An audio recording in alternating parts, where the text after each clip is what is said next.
Once upon a time, in the ancient city of Pella, nestled within the heart of Macedonia, two remarkable individuals came together, a union that would shape the course of history. Their names were Philip II of Macedon and Olympus. Philip, a seasoned warrior and cunning strategist, ruled over the Macedonian kingdom.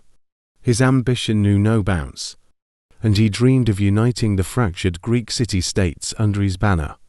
With a mop of unruly hair and a piercing gaze, he was both feared and respected by his subjects. But beneath the armor and battle scars, there lay a longing for a legacy that would transcend mere conquests. Olympus, on the other hand, was a woman of fire and mystery.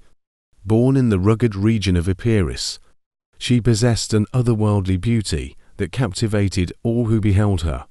Her raven-black hair cascaded like a waterfall, and her eyes held secrets whispered by the gods themselves. She was no ordinary queen. She claimed descent from the lineage of Achilles, and her devotion to the ancient rites bordered on fanaticism. Their paths crossed during a grand celebration in Samothrace, a sacred island.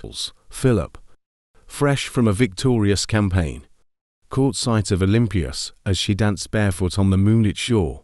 Her movements were like a spell, weaving enchantment around him. He approached her, and their eyes met, a collision of ambition and mysticism. Olympus was no stranger to prophecies. The priestesses whispered of a union that would birth a son greater than any mortal, a child destined to conquer empires and carve his name into eternity. When Philip proposed, she accepted, sensing the hand of fate guiding their union.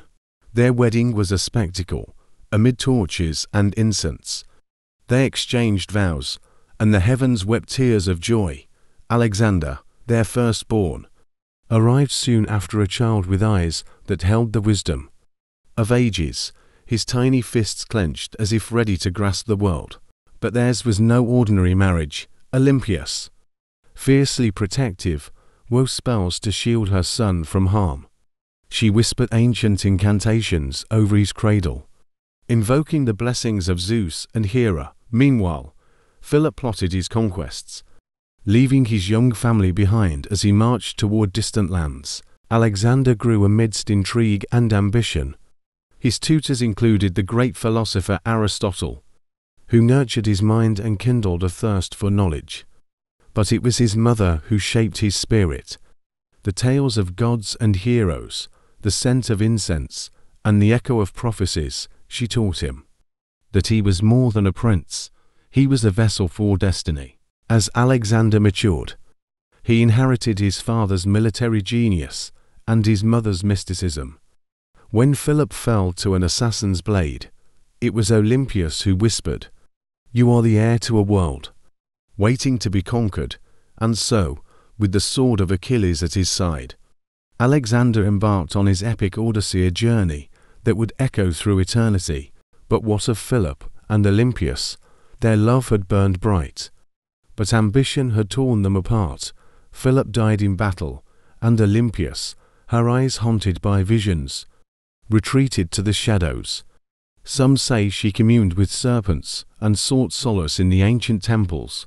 Her heart remained bound to her son, even as he carved his empire across continents. And so, the parents of Alexander the Greater King, who rode the winds of prophecy and left footprints in the sands of time, remained forever entwined in the tapestry of fate. Their love, like the constellations above, blazed across the ages, casting shadows and illuminating the path for their extraordinary son.